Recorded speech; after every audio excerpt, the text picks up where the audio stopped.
Hello friends, ಈ ವಿಡಿಯೋದಲ್ಲಿ ಬಂದು ಜೀಬ್ರಾ ಫಿಂಚಸ್ ಬ್ರೀಡಿಂಗ್ ಹಾಕಿದ್ದೀನಿ. ಹೆಂಗೆ ಬ್ರೀಡ್ ಮಾಡಬೇಕು ಜೀಬ್ರಾ ಫಿಂಚಸ್ನ ಅಂತ ಈ ವಿಡಿಯೋದಲ್ಲಿ ತಿಳಿಸ್ಕೊಟ್ಟಿದ್ದೀನಿ. ನೀವು ನೋಡ್ಬೋದು. ಬ್ರೀಡಿಂಗ್ ಬಂದು ಒಂದು ಪೇರ್ ಜೀಬ್ರಾ ಫಿಂಚಸ್ ಬೇಕಾಗುತ್ತೆ. ಅದಕ್ಕೆ ಬಂದು ನೀವು ಮೇಲ್ ಫಿಮೇಲ್ ಹೆಂಗೆ ಕಂಡಿಡಿ ಅಂತ ನಾನು ಆಲ್ರೆಡಿ ನನ್ನ ಚಾನಲ್ ವಿಡಿಯೋ ಹಾಕಿದ್ದೀನಿ, ಅದು ಚೆಕ್ ಮಾಡ್ಕೊಂಡು ನೋಡ್ಕೋಬೋದು. ಇಲ್ಲಾಂದರೆ ಈ ಪಿಕ್ಚರ್ ಇವಾಗ ನೀವು ನೋಡ್ಬೋದು. ಇದು ಬಂದು ಮೇಲ್ ಫಿಂಚಸ್. ಮೇಲ್ ಹೆಂಗೆ ಅಂತೀವಂದರೆ ರೆಡ್ ಕಲರ್ ಮೂತಿ ಇರುತ್ತೆ, ಈ ಥರ ಇದ್ದರೆ ಅದು ಮೇಲ್ ಫಿಂಚಸ್ಸು. ಮತ್ತು ಸೈಡಲ್ಲಿ ಡಾಟ್ ಇರುತ್ತೆ ಪ್ಯಾಚ್ ಥರ. ಇವಾಗ ನೀವು ನೋಡ್ತಾ ಇರೋದು ಬಂದು ಫೀಮೇಲ್ ಫಿಂಚಸ್ಸು. ಇದು ಬಂದು ಆರೆಂಜ್ ಕಲರ್ ಮೂತಿ ಇರುತ್ತೆ. ಮೂತಿ ಹತ್ರ ಬಂದು ಫುಲ್ ಆರೆಂಜ್ ಇದ್ದರೆ ಅದು ಫೀಮೇಲ್ ಅಂತ. ಮತ್ತು ಬಾಡಿ ಎಲ್ಲ ಪ್ಲೈನ್ ಆಗಿರುತ್ತೆ. ಜೀಬ್ರಾ ಫಿಂಚಸ್ಗೆ ಬಂದು ನೀವು ನೆಸ್ಟಿಂಗ್ ಮೆಟೀರಿಯಲ್ ಕೊಡಬೇಕಂದ್ರೆ ಅದು ಗೂಡು ಕಟ್ಟೋಕ್ಕೆ ಏನಾದ್ರು ಕೊಡಬೇಕು. ಈ ಥರ ತೆಂಗಿನ ನಾರು ಇಲ್ಲಾಂದರೆ ಪೇಪರ್ನ ಬಂದು ಉದ್ದ ಚಿಕ್ಕದಾಗಿ ಕೊಟ್ಟರೆ ಅದು ಎತ್ಕೊಂಡೋಗಿ ಗೂಡು ಕಟ್ಟುತ್ತೆ. ಗೂಡು ಕಟ್ಬಿಟ್ಟೆ ಅದು ಮೊಟ್ಟೆ ಇಕ್ಕೋದು.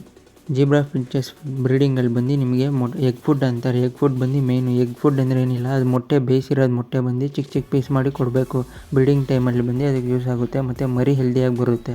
ಫಿಂಚಸ್ನ ನೀವು ಜೊತೆಯಲ್ಲಿ ಬಿಟ್ಮೇಲೆ ಅದು ಹೆಂಗೆ ಬ್ರೀಡ್ ಆಗೋದು ಗೊತ್ತಾಗಂದರೆ ಈ ವಿಡಿಯೋದಲ್ಲಿ ನೀವು ನೋಡ್ಬೋದು. ಅದು ಬಂದು ಮೇಟ್ ಆಗ್ತೈತೆ ಅಂದರೆ ಬ್ರೀಡ್ ಮಾಡ್ಕೊತೈತೆ. ಅದು ಈ ಥರ ಮಾಡೋಂಗಿಂದ ಬಂದು ಮೇಲ್ ಬಂದು ಫೀಮೇಲಿಂದನೇ ತಿರುಗ್ತಾ ಇರುತ್ತೆ. ಮೇಟ್ ಆಗಿಬಿಟ್ರೆ ಒಂದು ಸ್ವಲ್ಪ ದಿವಸದಲ್ಲೇ ಅದು ಬಂದು ಮೊಟ್ಟೆ ಇಕ್ಕಕ್ಕೆ ಸ್ಟಾರ್ಟ್ ಮಾಡುತ್ತೆ. ಗೂಡು ಕಟ್ಟಬೇಕು. ಅದು ಗೂಡು ಕಟ್ಟಿದ ಮೇಲೆ ಅದು ಮೊಟ್ಟೆ ಇಕ್ಕಕ್ಕೆ ಸ್ಟಾರ್ಟ್ ಮಾಡುತ್ತೆ.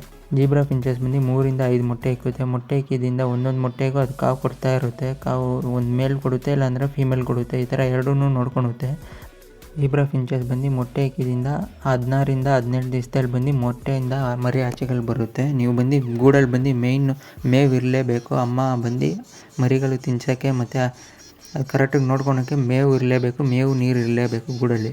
ಅದ್ರ ಅಮ್ಮ ಬಂದು 25 ದಿವಸದಿಂದ 30 ದಿವಸ ತನಕ ಅದ್ರ ಮರಿನ ಚೆನ್ನಾಗಿ ನೋಡ್ಕೊಳುತ್ತೆ, ತಿನ್ನಿಸುತ್ತೆ. ಅದ್ರ ತನಕನೂ ಅದು ಮರಿಗಳು ಅದ್ರ ಜೊತೆನೇ ಇರಬೇಕು, ಪೇರೆಂಟ್ಸ್ ಜೊತೆನೇ. ಮತ್ತು ಮರಿಗಳನ್ನ ಯಾವಾಗ ಸಪ್ರೇಟ್ ಮಾಡಬೇಕಂದ್ರೆ ಅದು ಸ್ವಲ್ಪ ದೊಡ್ಡದಾದ್ಮೇಲೆ ಕಲರೇಷನ್ ಬರೋದು ಸ್ಟಾರ್ಟ್ ಆಗುತ್ತೆ ಮೂತಿಯಲ್ಲಿ. ಆ ಥರ ಇರುವಾಗ ಅದು ಅಮ್ಮ ಅಪ್ಪನೇ ಓಡಿಸುತ್ತೆ. ಅವಾಗ ಸಪ್ರೇಟ್ ಮಾಡಿಬಿಡಿ. ಅಷ್ಟೇ ಫ್ರೆಂಡ್ಸ್, ಈ ವಿಡಿಯೋ ನೋಡ್ಕೊಂಡು ನೀವು ಜೀಬ್ರಾ ಫಿಂಚಸ್ನ ಮನೇಲೇ ಬ್ರೀಡ್ ಮಾಡ್ಕೊಬೋದು. ಯೂಸ್ಫುಲ್ ಆಗಿದ್ದರೆ ಲೈಕ್ ಮಾಡಿ, ಶೇರ್ ಮಾಡಿ ಮತ್ತು ಸಬ್ಸ್ಕ್ರೈಬ್ ಮಾಡಿ ನನ್ನ ಚಾನಲ್ನ for more birds and fish videos.